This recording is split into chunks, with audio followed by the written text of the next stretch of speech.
un problème. Elle a un début.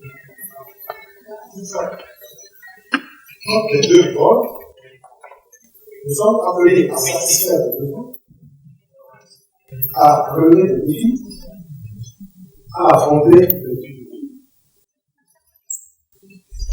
Donc, nous sommes appelés à agir.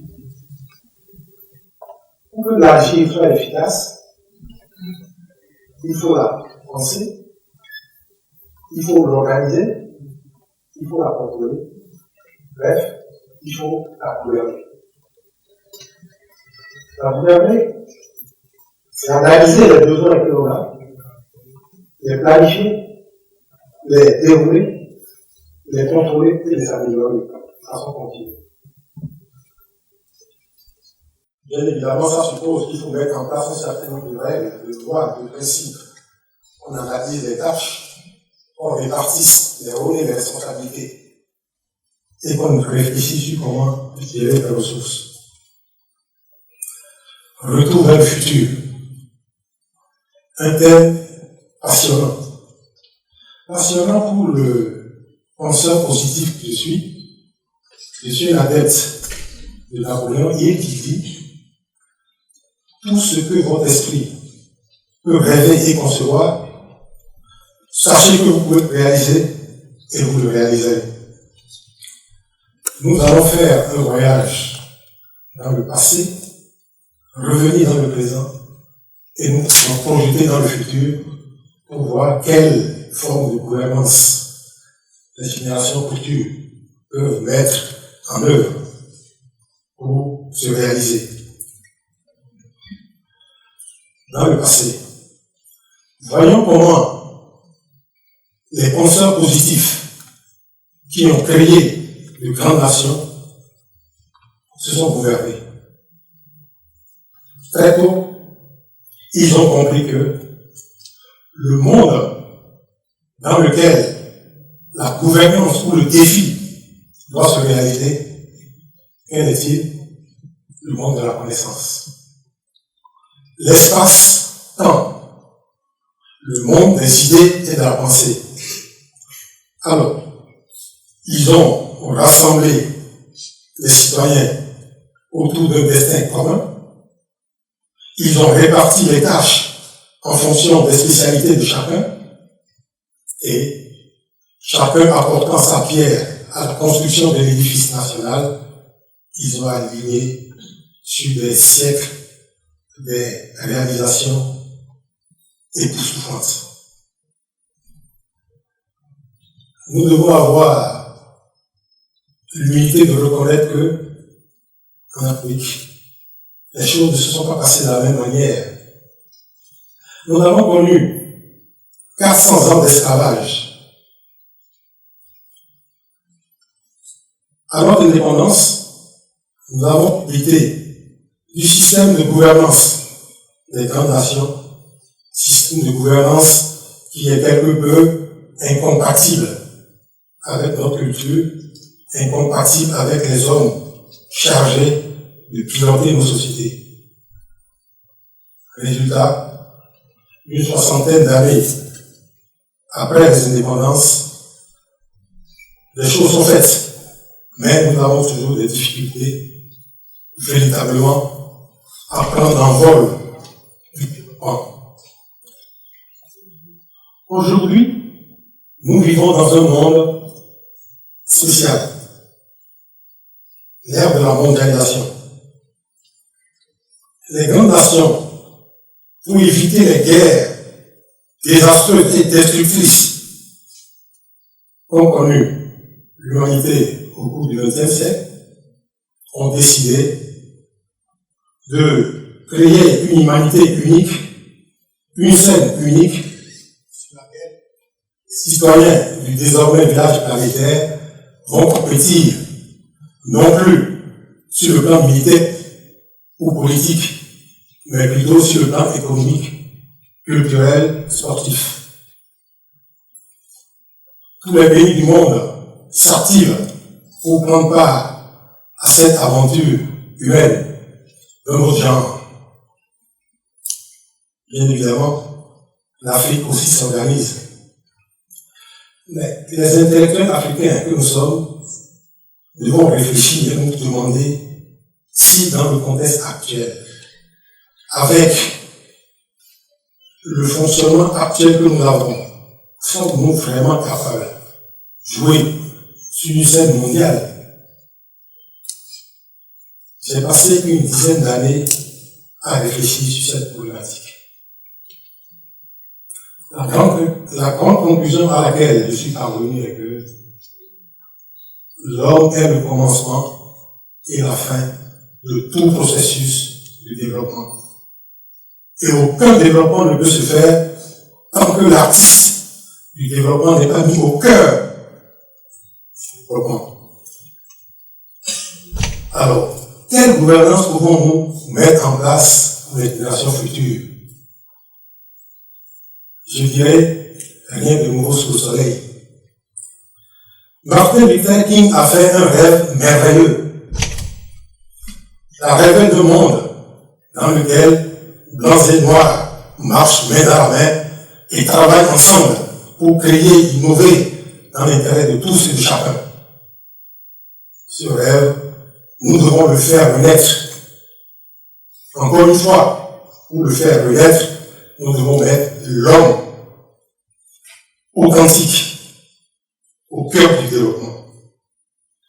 Alors, j'ai identifié deux clés majeures pour former cet homme du XXIe siècle. La première clé est tout simplement la célèbre citation de Socrate, « Connais-toi toi-même ». Et la deuxième, développe ton potentiel intérieur. Connais-toi toi-même. Aujourd'hui, avec les extraordinaires avancées des sciences et des technologies, nous pouvons voir l'homme comme un penseur et une machine, un chef de projet et un cerveau. Les neurosciences nous disent que l'homme a le cerveau le plus complexe et le plus sophistiqué de l'humanité. Et les fonctionnalités du cerveau de l'homme ont pratiquement les mêmes fonctions que le cerveau numérique. Traite des informations, il se connecte à des sites, il émet des SMS, il en reçoit, il rêve. Cet homme, je dirais que il voyage dans quatre mondes. Le monde physique où on se voit, le monde de la foi où il sait qu'il peut atteindre ses objectifs, le monde de la pensée où il réfléchit et le monde des rêves. L'homme voyage dans tous ces mondes-là. Il a simplement à configurer sa machine, à le faire voyager pour qu'il se mette en orbite. La deuxième clé, comment configurer cette machine? Savez-vous pourquoi les enfants humains passent beaucoup de temps en famille? Encore une fois, contrairement aux animaux qui ont des crocs, des griffes, du venin, les humains ont pour seul outil de travail le cerveau. Cerveau qui a deux logiciels et une base de données. Cette machine doit être configurée à travers une éducation qui se déroule en 5 étapes. La première étape, il faut donner à l'enfant un esprit de curiosité, un esprit de discipline, un esprit d'ordre. La deuxième étape, l'homme a besoin d'être en sécurité dans le monde extérieur, mais également dans le monde intérieur. Parce que la vie ne se passe pas seulement dans le monde intérieur. Et pour être en sécurité dans le monde intérieur, il a besoin d'avoir des guides. Ces guides, il les trouve dans les lois de la foi, les lois de respect, les lois, je dirais tout simplement, religieuses. Elles donnent de l'assurance, elles donnent de la confiance et elle donne du tonus à l'homme. À la troisième étape, c'est véritablement là que l'homme prend un vol dans le monde des idées.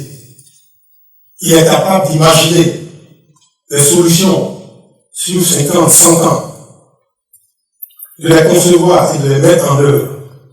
Et je veux dire, c'est véritablement à ce moment qu'on peut parler d'entrepreneuriat.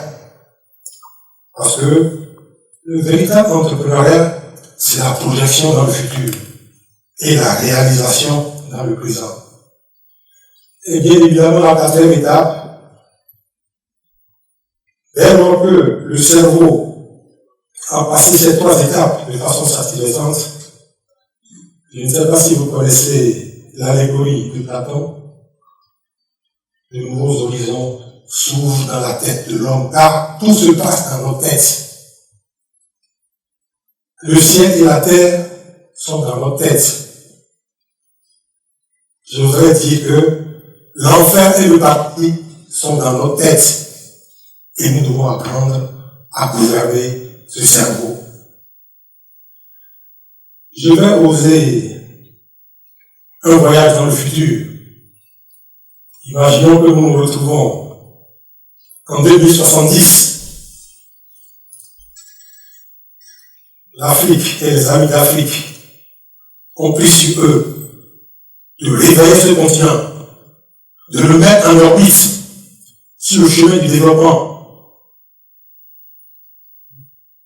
Et deux générations de formation, une nouvelle génération d'hommes et de femmes émergent et travaillent main dans la main. Voyage dans le futur, nous voyons les âmes des anciens esclaves qui pourrissaient malheureux se lever et dire, chère génération, vous avez fait du bon travail.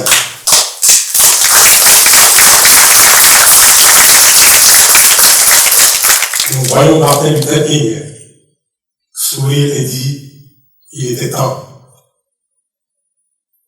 Chers auditeurs, je crois que nous sommes dans une ère spéciale, l'ère de tous les défis. Il se trouve que on ne peut bâtir une société d'avenir qu'avec des hommes d'avenir. On ne peut bâtir une société technologique avec des hommes qui ont des idées technologiques. On ne peut bâtir une société du futur qu'avec des hommes du futur. Aujourd'hui, il ne fait aucun doute que l'homme du futur doit avoir une maîtrise de son principal outil de travail, son cerveau et ses logiciels. Je vous remercie.